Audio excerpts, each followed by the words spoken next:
Okay, hopefully I've done that correctly.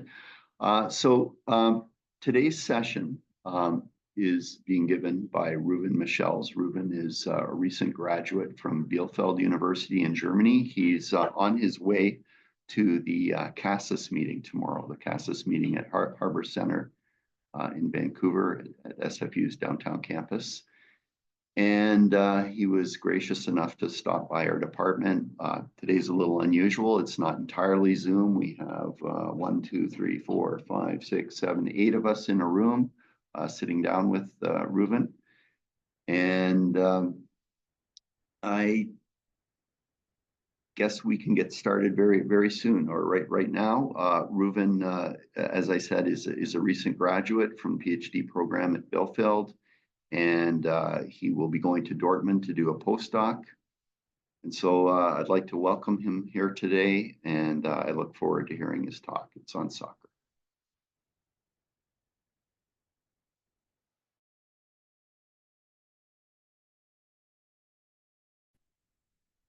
So first of all, can you hear me? Yes, yeah, we can hear you. Perfect. So, alles klar. Alles klar.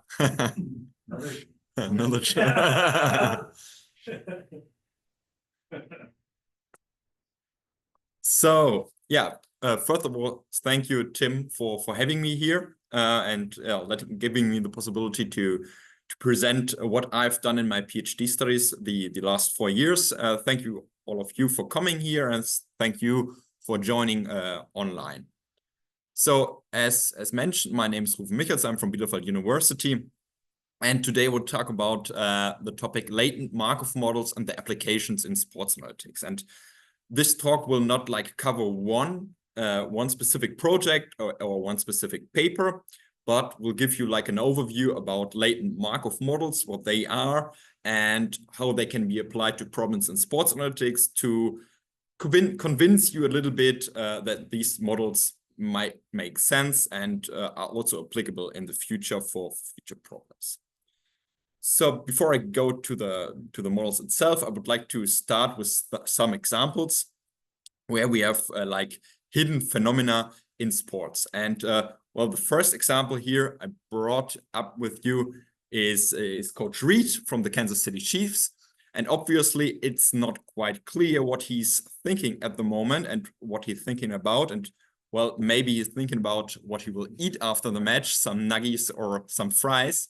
But no jokes aside, what is really important for opponents, for example, the last week where they played the Bengals, Lou Anarumo wants to know, does they pass the ball and I have to drop Akeem Davis-Ogeza in coverage, or do they run the ball? And I sent my linebackers, Logan Wilson and Jermaine Pratt, into the box to stop the run. And this tactics, this next play call, is something which is latent, which is hidden, and which could render itself to a hidden Markov or latent Markov model. Another example is here you can see the, let's say, famous substitution of Mario Götze in the World Cup final 2014, where Germany won the title. And a question which I think, how can I... This? Nope. And this disappears. I don't know. No. Does anybody of you how this disappears?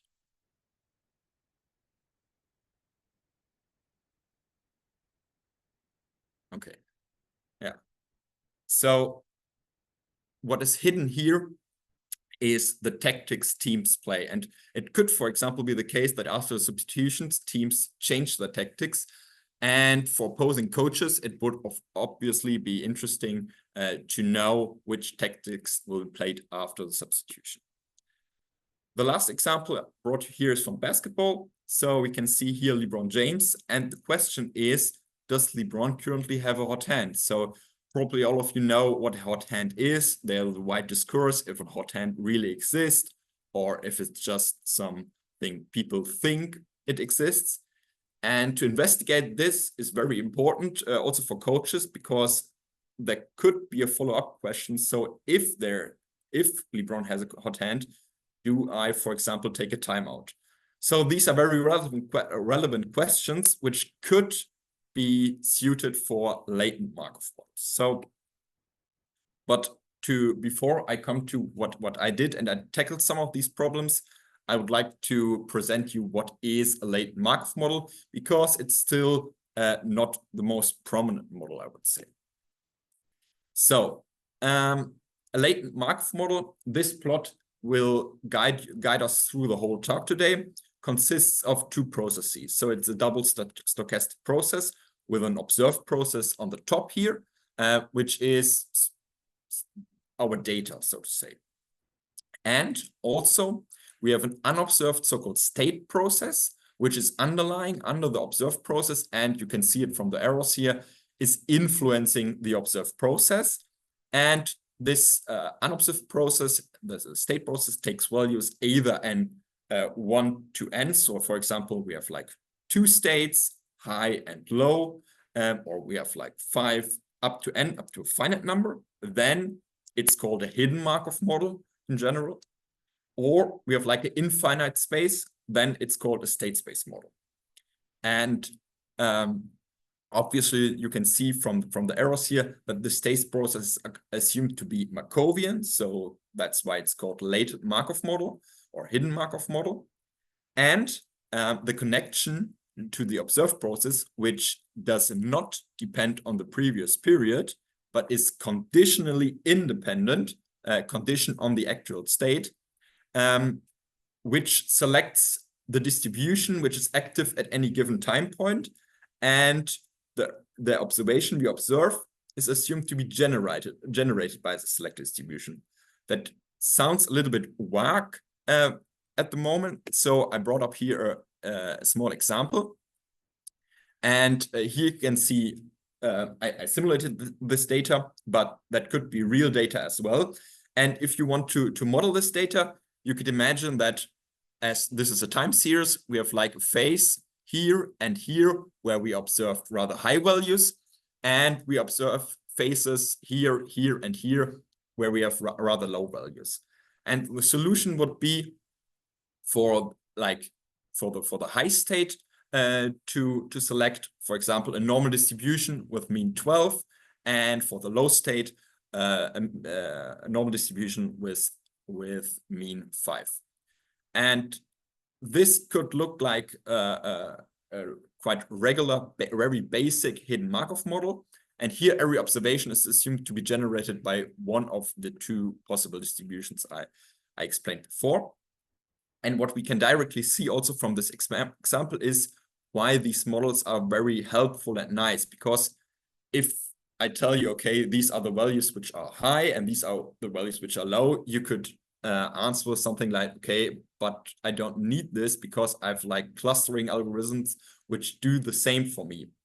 That is correct, but what comes also, or what's like an extra or a specific property of a latent Markov model is that they take into account the time. And if you look at this data point here, you could imagine that a clustering algorithm would send this data point to the other state, but taking in account that before this data point, we observed high values, and after this data point, we observed high values. It's very probable and likely that this data point is connected to this state. And we will see later on in one example where this property which brings the latent Markov model in is very, very important. Okay, before we come to that examples, I would like to give you more of a context where hidden Markov models are used, such that you understand why they are necessary. Our working group is split like in two parts. The one part is like the sports part, and the other part is like the animal movement part, which is why also I bring this example here. In animal movement, they work with biologists, and the biologists, they cannot observe animals the whole day or the whole month. So what are they doing? They take GPS tracker, they put them on the animals, and after like 1 month of collecting data, they receive the data and then they look at the step lengths. And from the step lengths, so for example, what is the length an animal traveled through, I don't know, 1 hour, they want to derive underlying states. So for example, if I have like small step lengths, then you can derive from then, okay, then the animal is probably like sleeping. Or I have short step lengths, short to middle, then the animal is probably like foraging. Or in the third state, when I have long step lengths, the animal could travel, for example. So this is a very nice example from where you have data and you can deduce the behavior of a subject here, an animal, from that. Another example are log returns of shares. So for example, if a share is like fluctuating a lot of, this could align to market nervousness. The market is very nervous, whereas when I have like shares are not that sold and bought, then the market is not that nervous. So the underlying state serves as a proxy for the market nervousness. Or if we now come to sports, you could imagine that the number of passes teams have in 1 minute or like in a 5-minute interval connects or gives you information about the underlying momentum process. So if a team has momentum or not, which is underlying of the passes. Until now, I presented only like the basic structure of a latent Markov model, but obviously we can extend that in various ways, which makes this model class very versatile. For example, we can implement covariates. For example, we can implement the information if a substitution occurs in a specific minute. And from that, we could, for example, investigate if a coach should substitute a player, for example, to stop a momentum process or to get his team into the rhythm even more. Another extension is in the multivariate case. So for example, if I do not only connect the passes in 1 minute, but also the shots in 1 minute, then I do not have like a univariate time series, but a multivariate time series. Of course, this increases the amount of information, which is quite nice because then it drops also down the information basis for the momentum process. However, that comes also with cost, because if you see here like 2 errors, and I told you for every, if we are in the univariate case, if you have to choose a state-dependent distribution, which is not more clear in the multivariate case because you have dependencies and so on. We will come to that problem later on. And a last extension I would like to show you, but I will not tackle in detail in this presentation anymore, is that we can also deal with irregular time. So for example, the time distance between 2 passes in practice differs, which we can account for in latent Markov models by applying different tools. The aims or the purposes of hidden Markov models are, I split them here in 4, but they go hand in hand. Nevertheless, I wanted to divide them into modeling. So we use these models to model our data and to infer information from the implemented covariates, for example. For decoding, so that we model that and then we learn something from the decoded states. For example, in the animal case, what is the animal doing? Or in football case, which tactics are played. Third purpose is prediction. So I can use the toolboxes of hidden Markov models for predicting into the future, which is very popular in finance, but we will also I will also show you one example from sports. And the last purpose is like understanding the context, which sounds quite similar to modeling, but when I tell you, when I speak about understanding, I mean that the parameters of the models itself are of interest. So for example, I have transition probabilities from the one state to the other state, and I'm, for example, interested of how high or how likely it is that I stay in a specific state. The literature, so what we have seen in the literature, can also started in 1993 with Albert, with the first use case of HMMs within sports. And he analyzed the hot hand in baseball, followed by Sun et al. In 2004, who applied a Markov switching model, which is essentially an HMM with two states, just another name, of the hot hand in basketball. Followed by 10 years later, so these were like, I grouped them into the like understanding area because they wanted to understand if there's a hot hand directly from the model. Whereas Franks et al., they used a hidden Markov model for purpose of spatial defensive performances. And what they needed was in every instance of an attack, of a basketball attack, who is guarding whom. And obviously, you cannot deduce this from the data directly. So what they did is a hidden Markov model to apply. And I really, really like this idea because what comes out of that is that hidden Markov model overcomes the proximity. So it's not always the case that like here, the 9 is nearer to the 4. So if you would just use a clustering algorithm or something where you calculate the Euclidean distance, this model would tell you, okay, 9 is guarding 4.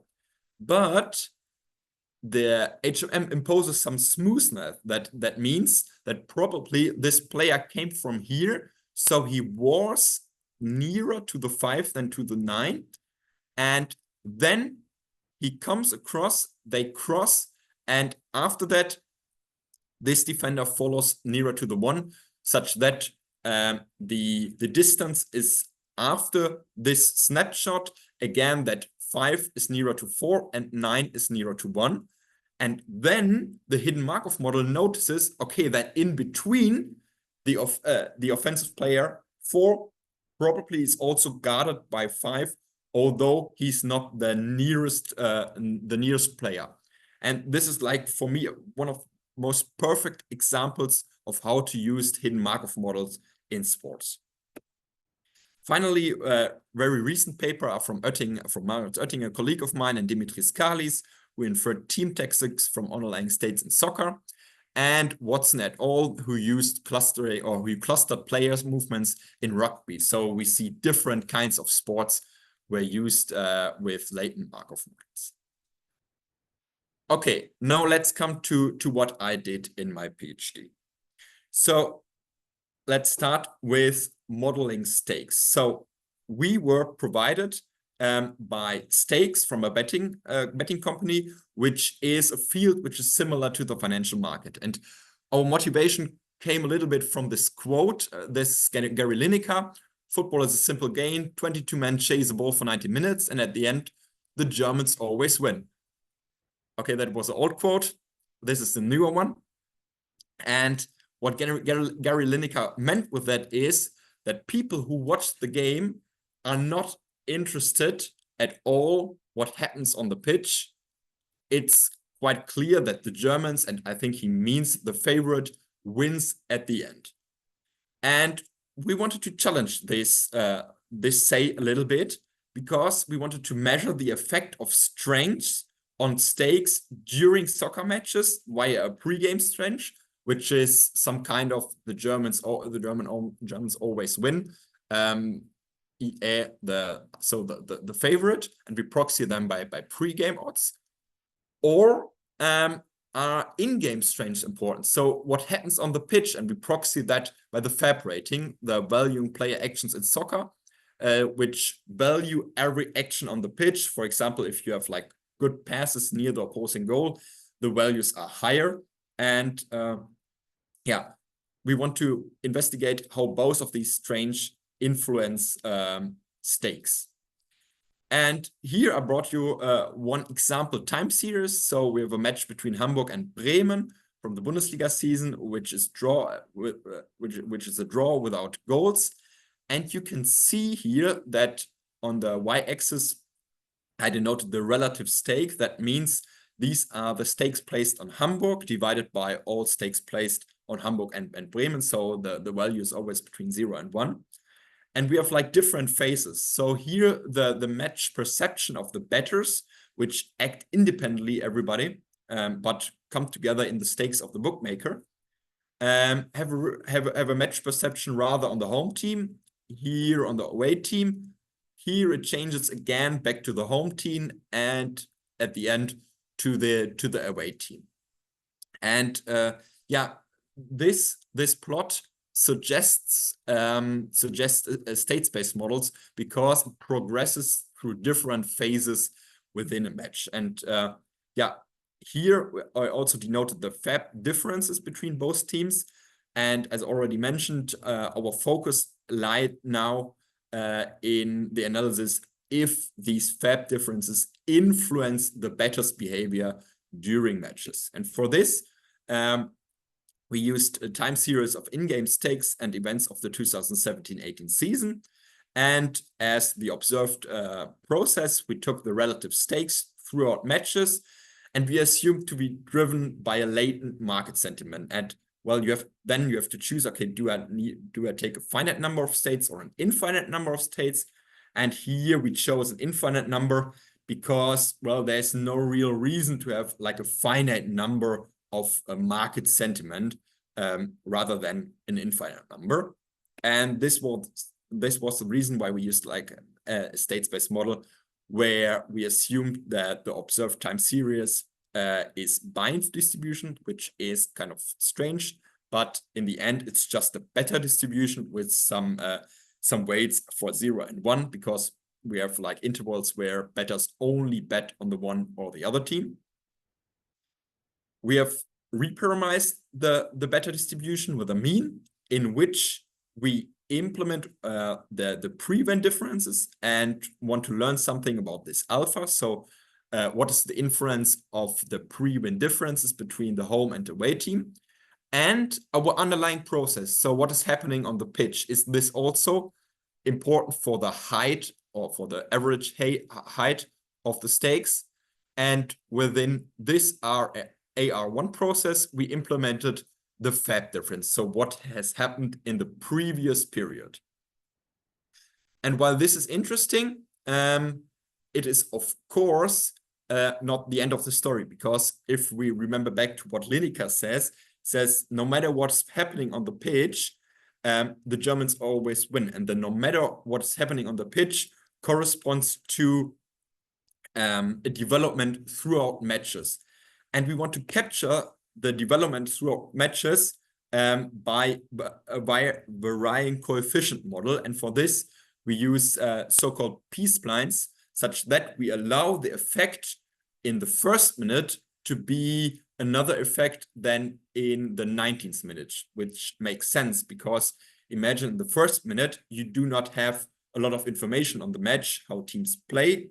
But like in the 16th minutes, you know how they've played like in the 59th minutes or also in the first half. And this is the reason why we use this parameterization. And if we do so, the results are quite astonishing, because we saw that the pre-win difference effect decreases almost linear throughout the match, whereas the effect of the FAB differences increased through the first half a little bit and steeply increased in the second half, which is quite interesting, and which is a finding which is very important if you think about like fraud detection system, because in a fraud detection system, you have to model stakes during matches. And we showed here with our paper that what is happening on the pitch is very important for the stakes which are observable. This is like the first paper I presented to you. Now I follow up with a paper with my supervisor, Roland Langrock, which is essentially a methodological paper. However, our case study is related to decoding of tactics, because what we found is goalkeeper passes. You have to imagine the goalkeeper standing like here, and either pass short to his defenders here and here, or hits the ball long forward. And you can imagine that this corresponds to like two tactics. The first one is kicking the ball long forward. That's state one. And the second one is like combining across the field. This is a little bit more riskless, where combining across the field is a little bit more risky because you can lose the ball in the build-up. However, the problem here is that we have a bivariate observation vector, and it's not a priori clear how to address the dependency between these observation vectors. So there are different possibilities in the literature. The first is that you assume conditional independence. So you choose one distribution for the one time series, so for the length of the passes, and you choose another one for the pass angle, and you stitch them just together. However, then you do not account for dependencies. So another opportunity is to use a parametric multivariate distribution, for example, a multivariate normal distributions. However, there you are restricted, as well as you are restricted with copulars, because copulars you can, for example, take other margin distributions and take different copulars, for example, to account for tail dependence. However, still, in each case, you have to take decisions. And that is why we wanted to estimate the multivariate state-dependent distribution in a data-driven way, because from this picture, it's not quite clear what state-dependent distributions you could use here. I mean, for this state, you could use multivariate normal, it looks like, but for the second state, it must maybe be a mixture of two, and like to a mixture of two skewed distributions, but we didn't bother ourselves with that. So we did the estimation on a data-driven way. And again, we use B-splines for this. So such that this picture indicates a little bit what we did there. So we span like a field, and according to what the model gives us in the different states. And obviously to meet the requirements of the density function, because we have like state-dependent distributions, they have to be sum up to 1 and be positive. We use this reparameterization and estimate the unconstrained parameters. And when we do this, it's quite nice because our model separates the states very well, except for these two like strange outcomes, but it's kind of, if we smooth this a little bit more, this would vanish. And we observed also a high persistence in the state. That means that the transition from the first state to the next state in the next period is very likely that we stay in the state, which makes sense because, well, you can imagine that coaches do not change their tactics every minute. That wouldn't make sense at all. And what we now can do with the model, which is very nice, is to decode the underlying states. And we did this with the most prominent match, which is the final in the European Championship, England versus Italy. And although we didn't use the goals and halftime and full time as covariates, we can see that the decoded states really align to what happened on the pitch. So, for example, England played a build-up play in the first minutes, and they also scored in the first minutes, then changed to a kick and rush football, probably to decrease their risk, switched back to a build-up football near where they conceded the equalizing goal by Italy, and switched after the 90 minutes where they gathered together back to a kick and rush, because probably if you concede a goal in overtime, you probably lose. Well, in the end, they lost anyway in the penalty shootouts, but well, it's England, right? Okay, that was an example from decoding, and now I would like to go over to a prediction use case, which is a paper from with a colleague of mine, Timo Adam, and also Marius Otting, and we wanted to predict play calls. And our motivation here is the paper by Fernandez et al., who wrote a very, very nice paper on predicting plays in the National Football League. And in particular, what they did is they used machine learning models to predict play calls, and especially in the end, they concentrated on classification, so decision trees, and on their interpretability. And while we really liked what they did, we stuck over one thing, namely the time series structure of the play calls, because you can see here from this plot that we have like pass, pass, pass, run, pass, pass. So we have time series, and the time series structure has not yet been accounted for, because obviously decision trees are designed for cross-sectional data. And this was our motivation to combine decision trees and as a machine learning method and hidden Markov models from the world of statistical modeling, and combine them in one model, which we call Markov switching model. So what we did then is, this is our picture again and again.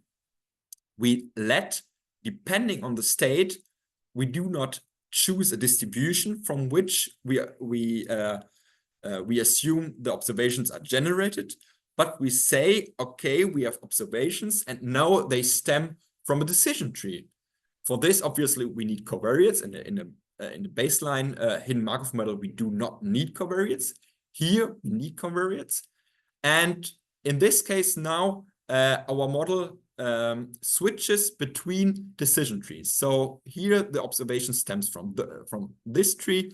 And if we are in the second state, then it's another tree. And if we do this, we fit this with the EM algorithm. This is quite nice. Then we come up with one tree for each state. And when fitting this to NFL play-by-play data from 8 years, we can see that the underlying states comprehend the current risk aversion of coaches. So for example, in the first state, the probability of running the ball is a little bit complicated with this illustration here. The probability of running the ball is 12% in shotgun, whereas the probability of passing is 21% shotgun.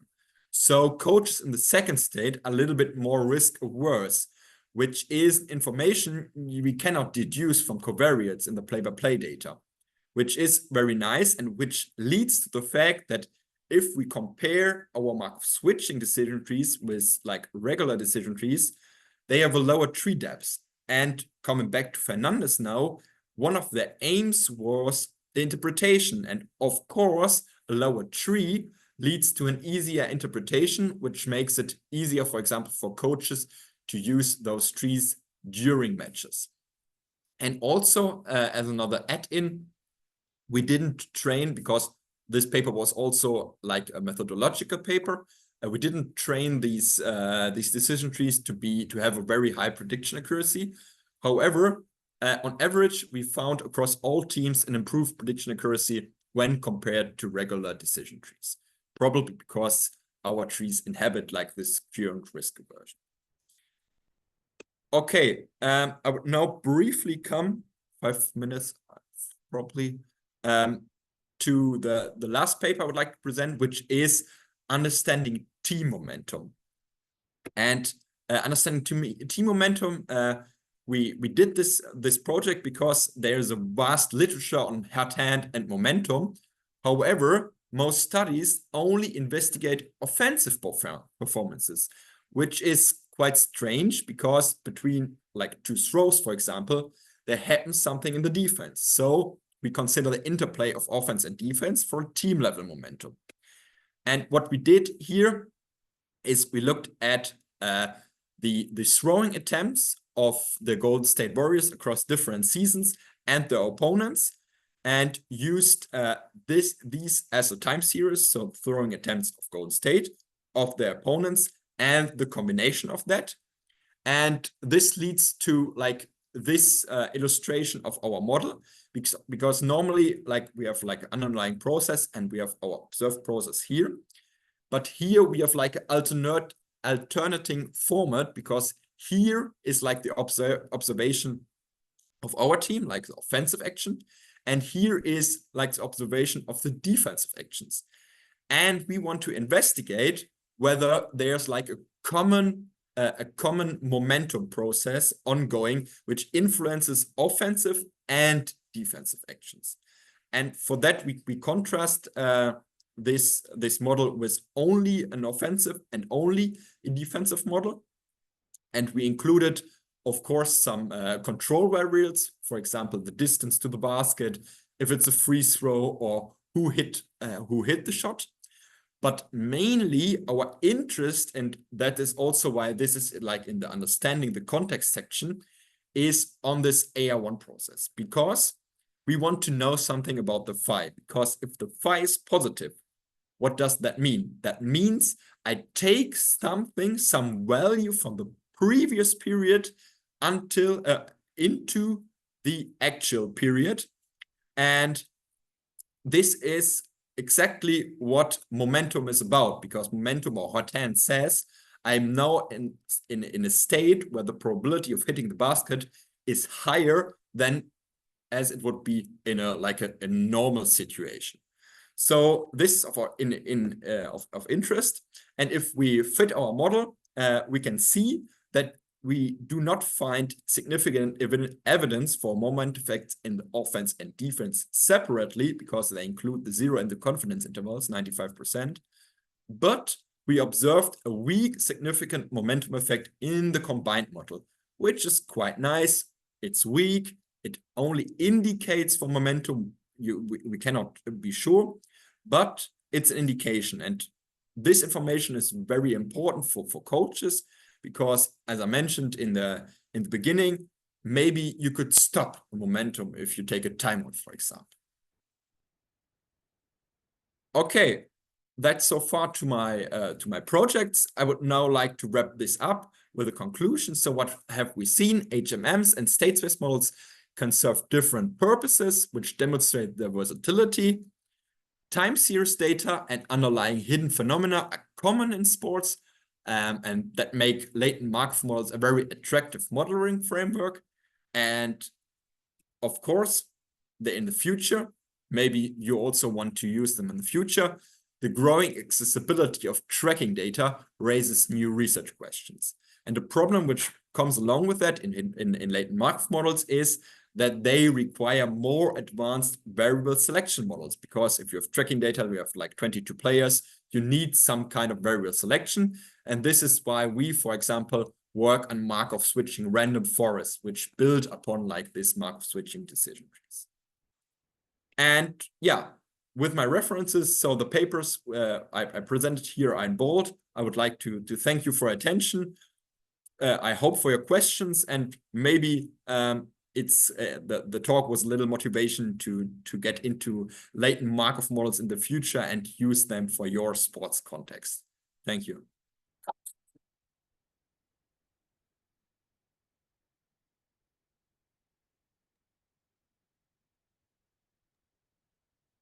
Okay, thank you, Rouven. That was very interesting. I'm not sure how we should do this, given that we have people in the room and then people who are remote. What I propose is this: if somebody in the room would like to ask a question, maybe come up to my computer so that we'll have it recorded and everybody can hear you. And if somebody remote would like to ask a question, then send me a message on the chat and then I'll call your name out. So let me get started with just a real softball question. It's something I never noticed in soccer. So I saw in your heat map when when the keeper is hitting a ball out, either hits it left or right to a defender. But it's true, I guess, that when he hits it long, he always hits it down the middle. I never noticed that before. Yeah. Always down the middle. Yeah, yeah. So probably it's due to the fact that if you're hit long forward to the side, the risk is very high that it goes out of bounds. Pitch. Yeah. Just did you watch much MLS, Tom? Yeah, actually, I was thinking the opposite. I've noticed that at least the Caps will often hit it over to the side. Yeah. Try to have one of their wing midfielders hit it forward. But we have a little bit to be cautious, because we have like the angle of the passes here. So it's not like directly the location. I mean, you cannot have like such a steep or a flat angle in the defender, because then if it's the same angle for long pass, it's out of the stadium. So it's a little bit more, it's not like this is the field, it's like the pass angle of the passes. But nevertheless, I think they are like more stitched together in the middle. That is why we see like. Okay, I was interpreting that more as like the actual location of the passes, but that's not really what the y-axis is. No, it's the angle. pass. Yeah, yeah. Okay, right. So you're limited in angle Yeah, to something sort of in the middle. yeah, yeah. Whereas on the field, it might be going quite over toward the sideline, but that can't be reflected in Yeah. the picture. But actually, what also speaks for your what you're saying, if we saw more long passes to the side, it would more likely to see like a U shape also in this plot, because then you would see here the side stressed out, but we do not see this. We see like the middle stressed. Yeah, I would imagine it might be personnel dependent too. If you're confident in what your wing midfielders are capable of doing with the ball Of course, from upfield, then that's very then you're more generic, likely to go after and them. it's also about all teams in the Euros. But yeah. And we're also talking about MLS, so it might be a totally different strategy. Well, the pass lengths for the two left ones are also like negative. So those are back passes. Yeah, no, sorry, I should have said that. I've standardized the values. Yeah, because I feel like it might be like someone beside the box, so it could be slightly behind, which is a way bigger angle than. Yeah. I'm not. I think it comes from the position of the goalkeeper, the values, and they are the goalkeeper is most often the last person. So it's but yeah, the values are standardized. Okay, let's see here. There's a question by Amra. Amra, would you like to unmute and ask a question? Thank you. This was such an interesting talk, and I really appreciate how you framed it in the four elements and applications. I'm wondering if you could expand on kind of the understanding piece and the team example that you gave, really to continue the conversation around the applicability of this. How would you explain this to a coach, knowing that, you know, coaches maybe aren't as know the statistics or the modeling quite as well? Yeah, thank you for this question. I go to the slide.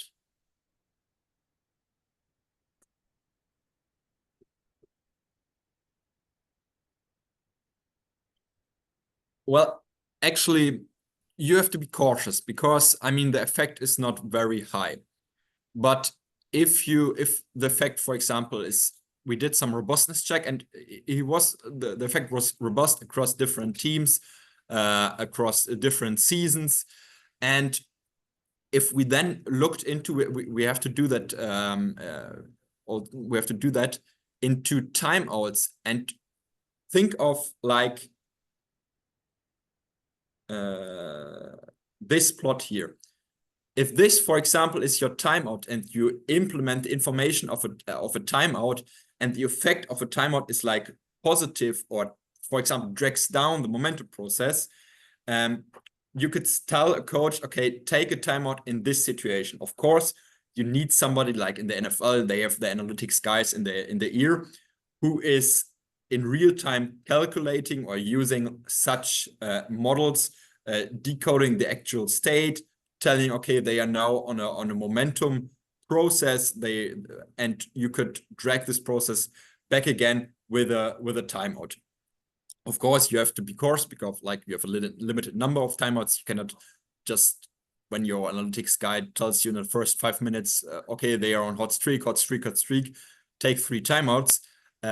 But it could like be an add-on in the analytics for basketball teams, I think, if this answers your question. Yes, absolutely. Thank you so much. All right. Oliver, you have a question? I have many questions. Okay. Okay, I'm going to move the laptop over to Oliver. We just want to say I have been listening. It's not like I just came. Yeah, let me see. So, I mean, there's a lot of work on latent Markov models for time series, including quite a bit for the sports. And I really liked how you kept focus on questions that are relevant to sports, you know, like momentum and sport. I've built some latent Markov models too. We usually use, I think, what you would call an infinite state space with a recurrent neural network. And I guess I'm kind of trying to understand how what you've done is different from other models, other work. Let me just ask maybe a basic question. What is your actual data? What is it? What are the X's that you're seeing? Are you seeing tracking data? Are you seeing events? Are you seeing both? In the different projects, or what do you mean? So, okay. So I mean here, when I focus on the state space models, here the data is we were provided with stakes of a betting company, and we aggregated this data in 1 minute intervals. So we see all stakes which were placed like in the first minute, and then we divided them through. So for example, we looked only at the home teams and divided them through all stakes which were placed, such that get something like a relative stake. This is our data in that project. In the last project where we also used the state space model, we used the information whether the basket player hit the basket or not. I know that is not normally, that is an irregular time series, but we also double checked with like a transition,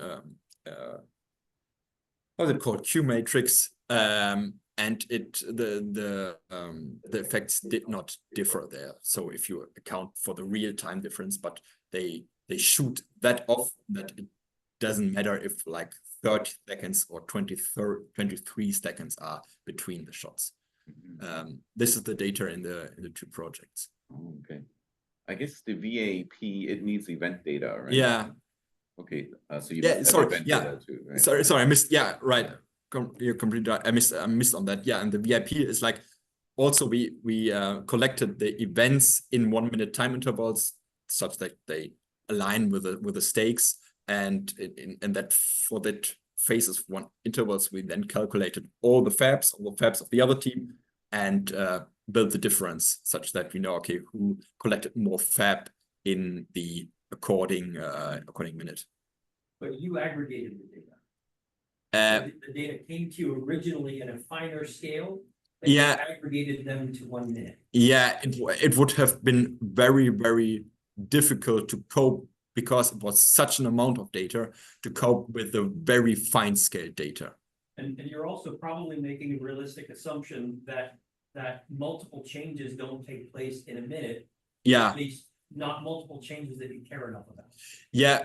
For example, in soccer, it is very, I don't know if it's possible that you score 2 goals in 1 minute. So that doesn't happen. And also that goals, when goals are scored, for example, the market is closed, which the information we have here. So if the market is closed, the relative stakes are set to 0. So with that, we think we do not have problems. So it's just the goals market that you were using? The market, yeah, is it golden market if you bet on the team? So it's not like over and under, just betting 1x, 2, and we let away the x, concentrated on bet on home team and bet on away team. Sorry? To win. That was good. Yeah, to win. Maybe I can just as a follow-up, and then I'll be quiet for now, but what you might find interesting, so we built a model, also VAP basically predicts future success. Yeah.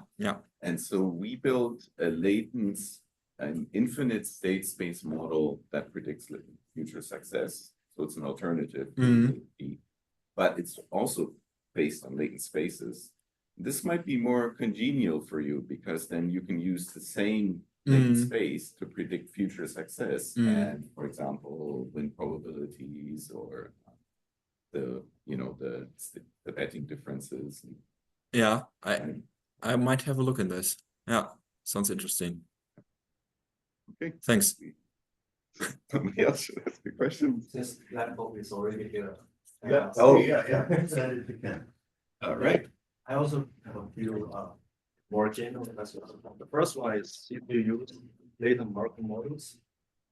So we know that latent process, you can never observe it. Yeah. How do you, in general, how do you evaluate if your latent model is correct? Yeah, it's a good question. It's a very good question. Well, there are different approaches. I mean, you could, it depends also on your aim. For example, if you go to prediction, then I use my model to like model my data, and I predict something, and then I can evaluate if my model is good on like the test data.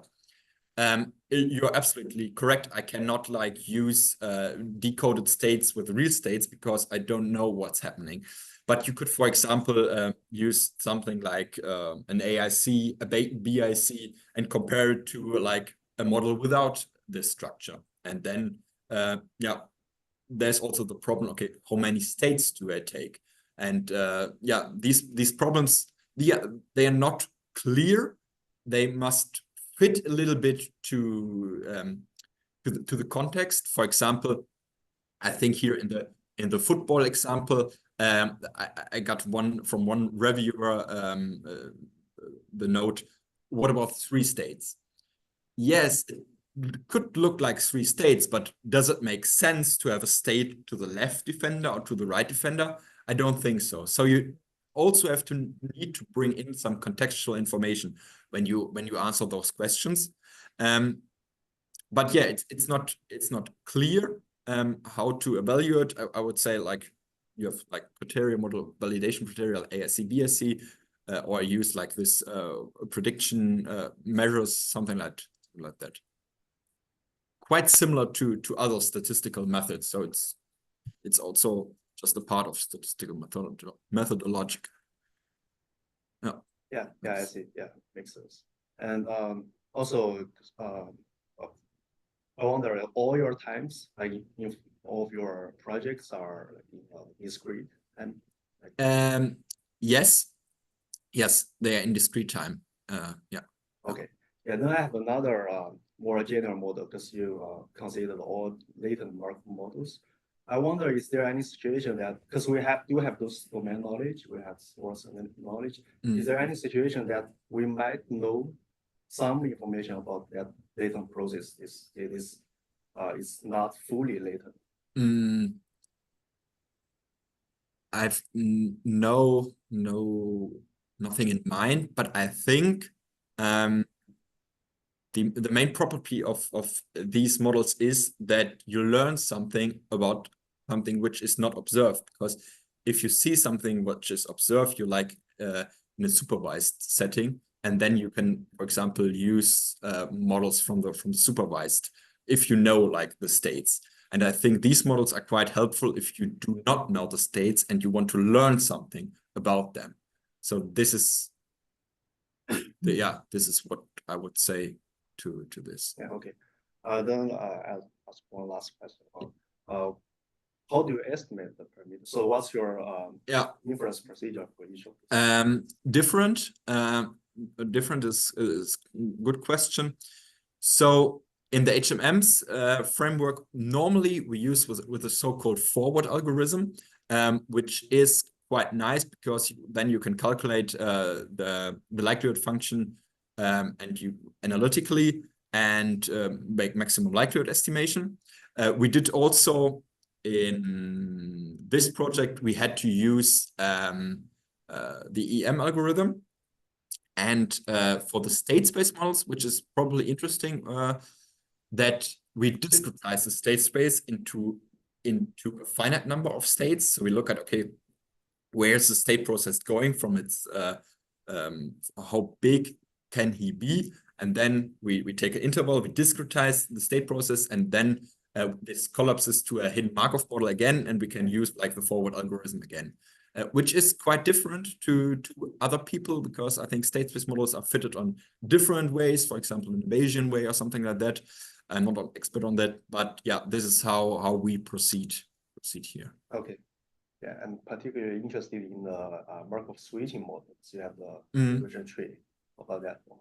There we use a EM algorithm, so we estimate okay the most probable state, and given the state, which gives me the highest likelihood for the like 2 decision trees in the different state, and so on again until this stopping criteria is reached. Okay, thanks. Anybody else in this room? Yes, I'll. Okay, sure. Well, I thought you guys. Okay. So, like I said, since I work with these models, I'm very curious about the details. I don't want to bore everyone though, but so I think I understand your input data. And then when you were talking about what you're trying to predict, the Ys, so sometimes you're predicting, say, the chance of an action, like running. Sometimes you're predicting the win probability. Sometimes you said, oh, it's the number of passes. So is it that you choose that based on the application? What you know? Yeah. Yes, I think so. I was just wondering about input data. I think it comes a little bit from the machine learning. Yeah, sorry. I noticed it a little bit. Yeah. The X, yeah, the Ys, I'm asking. The Y size, yeah. The structure has to fit, so to say, like a Markov switching model because you have to see, for example, if you take a state space model, you have to see like deviation. A good example, what cannot work here is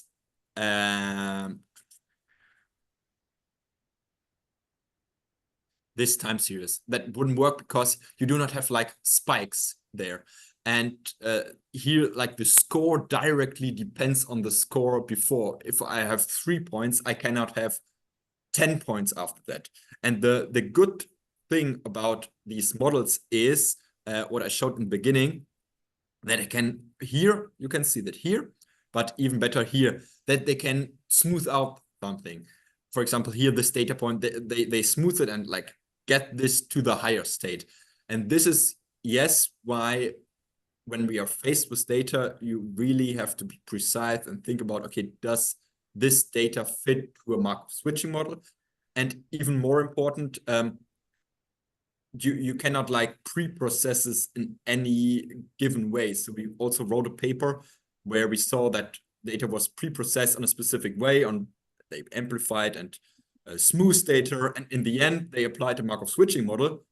But we showed, okay, if you take IID data and you do the same pre-processing steps, then a Markov switching model comes out of it, which is kind of strange. So you have to be very cautious with the data in the beginning, and that must fit to such a model. And then you talked about a regular decision tree. Do you mean by that just one that, you know, that where the input, the features that you give to the tree, they're just at a single time? Is that what you meant? I just mean that you do not care about the time component. So right. So it doesn't know about the past, right? Yeah. So in the VAP, they use a fixed window. Yeah, 5 seconds or 5 actions, I think. Yeah. So I do sort of wonder if you had a fixed window. Like as a comparison, you mean? Yeah, good idea. We could have done that. Would be a nice challenge to challenge against that. And maybe also if you put this like as a covariate, if the trees are built deeper or shorter. Good idea. Yeah. And then on the Markov switching, which I thought was interesting, because so one thing I've seen people do is, like, let's say if you wanted to predict the number of passes, then you say, oh, that's like a Poisson distribution, and then I'm gonna have my Markov state depend with a current parameter, right? So for every state, I do the Poisson parameter. But instead of doing that, you're saying for every state, I get a decision tree. I haven't seen that. Yeah.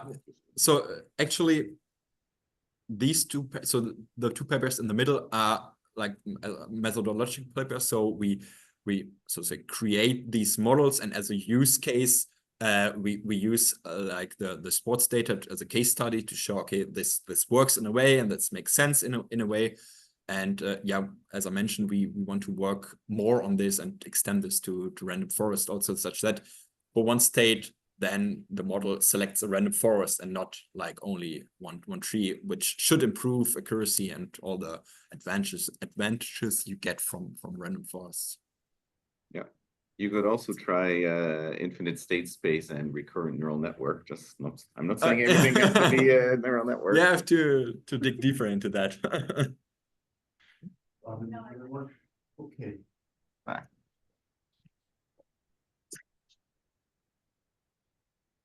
All right, so Dave tries to keep these to about an hour because we have them on our website. Yeah. So maybe this is a good time to wrap up. So everyone, please join me in thanking Rouven. Thanks. And I'll hit the end button here.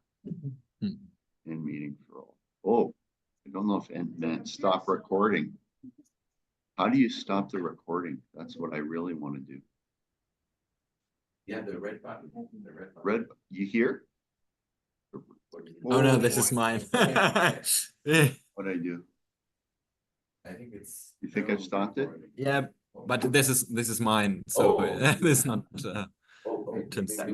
There's the recording. No,